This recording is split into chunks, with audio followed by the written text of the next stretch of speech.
नमस्कार दोस्तों, क्या आपने कभी सोचा है कि एक रेल के लोकोमोटिव इंजन को चलाने के लिए कितनी ऊर्जा यानी इलेक्ट्रिसिटी की जरूरत पड़ती है। हजारों की तादाद में भारत में ट्रेनें दौड़ती हैं। इन ट्रेनों के लिए आखिरकार ऊर्जा आती कहां से है। बात करें यदि राजगढ़ की, तो राजगढ़ में भी टेस्टिंग सफलतापूर्वक हो चुकी है।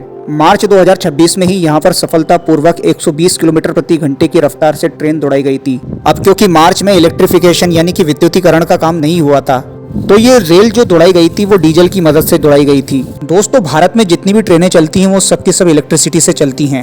डीजल से यदि ट्रेन चलाई जाए तो राजगढ़ से ब्यावरा तक पहुंचने में मात्र 24 किलोमीटर के दायरे में भी ट्रेन 130 लीटर डीजल खा जाएगी, यानी कि 6 लीटर डीजल प्रति घंटे की दर से। इसलिए ट्रेन को इलेक्ट्रिसिटी से चलाना काफी किफायती और काफी जरूरी भी है। तो भारतीय रेलवे इलेक्ट्रिसिटी की व्यवस्था करता कहां से है, राजगढ़ में रेल चलाने के लिए इलेक्ट्रिसिटी कहां से आएगी, आज की वीडियो में मैं दूंगा इन्हीं सारे सवालों के जवाब। तो नमस्कार दोस्तों, मेरा नाम है अनिल कुमार जाटव और जुड़ चुके हैं आप इन्फॉर्मेटिव एवरीथिंग के साथ। देखिए दोस्तों, सबसे पहले तो मैं आपको बता दूं कि कोटा रामगंज मंडी से लेके तो भोपाल तक यानी 261 किलोमीटर की ये रेलवे लाइन जो बिछाई गई है, उसका काम राजगढ़ तक लगभग 95% तो पूरा हो चुका है। बाकी का काम जो पेंडिंग बचा है वो ब्यावरा से लेके तो नरसिंहगढ़, कुरावर, बेरसिया और भोपाल तक है। संभवतः ये पूरा की पूरा प्रोजेक्ट जनवरी 2027 तक पूरा हो जाएगा। इस प्रोजेक्ट को पूरा करने का काम भले ही 2025-26 तक का लक्ष्य रखा गया था, लेकिन फिर भी सरकारी काम तो डिले होते ही हैं।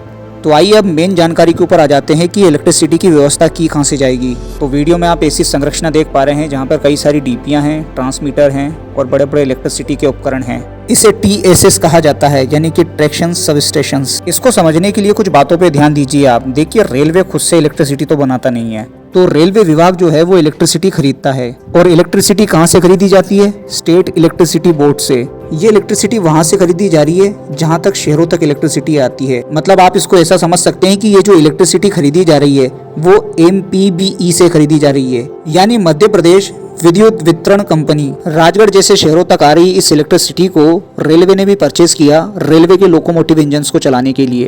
एक इमेज के माध्यम से हम समझते हैं कि ये प्रोसेस असल में काम कैसे करती है। सबसे पहले थर्मल पावर प्लांट से बिजली बनकर के आती है MPBE के डिस्ट्रीब्यूटर और ट्रांसमीटर तक। ये बिजली बहुत ही खतरनाक और बहुत ही ज्यादा हाई वोल्टेज की होती है, इसलिए इसको कम करने के लिए रेलवे क्या करता है, अपना एक सब स्टेशन रेलवे स्टेशन के पास में ऑलरेडी बना के रखता है। ये सब स्टेशन जो है वो 132 या फिर 220 किलोवाट की बिजली को 25 किलो वोल्ट की बिजली में तब्दील यानी कि चेंज कर देता है। 220 या 132 किलो वोल्ट की जो बिजली जो कि अभी हाल ही में कन्वर्ट हुई है 25 किलो वोल्ट की बिजली में, वो आगे जाती है रेलवे पटरियों के ऊपर बिछे हुए तारों में, जिसे OHE कहा जाता है।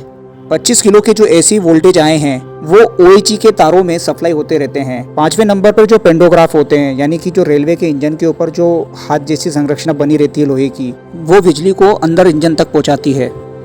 इस इलेक्ट्रिसिटी की सप्लाई को आप 3D में समझ सकते हैं। सबसे पहले तो ये जो इलेक्ट्रिसिटी है वो MPB के स्टेशनों तक आई और वहां से फिर ये जो है रेलवे के सबस्टेशन तक पहुंची। इसके बाद ये 25,000 वोल्टेज में कन्वर्ट होकर के OHE लाइन तक पहुंच गई। इसके बाद इंजन तो अपना काम कर ही लेता है। दोस्तों, एक बार और मैं फिर से इस प्रोसेस को शॉर्टकट में समझा रहा हूँ। सबसे पहले TSS बनते हैं, यानी कि ट्रैक्शन सब स्टेशन, जो कि रेलवे के द्वारा बनाए जाते हैं। ये जो डीपियाँ होती हैं, ये जो ट्रांसमीटर होते हैं, वो रेलवे के लिए काम करते हैं। राजगढ़ में अभी TSS नहीं बनाया गया है क्योंकि ब्यावरा पास था, तो ब्यावरा में ऑलरेडी बना हुआ है TSS का स्टेशन, इसलिए वहां से इलेक्ट्रिसिटी ली जाएगी।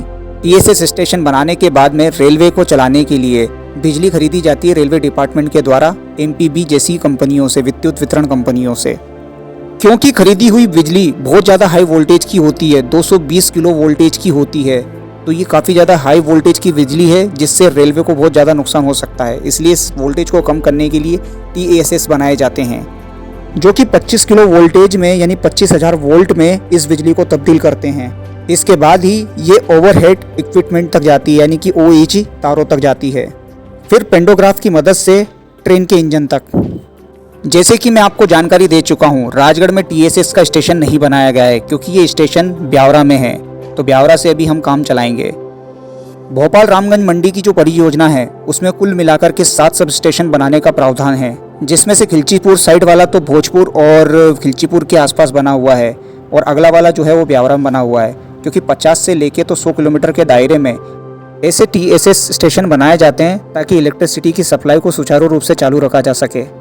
वीडियो के अंत में मैं कुछ फोटोग्राफ्स आपके सामने दे रहा हूँ ताकि आप ये समझ पाएँ कि ये चीज़ें आखिर में दिखती कैसी हैं।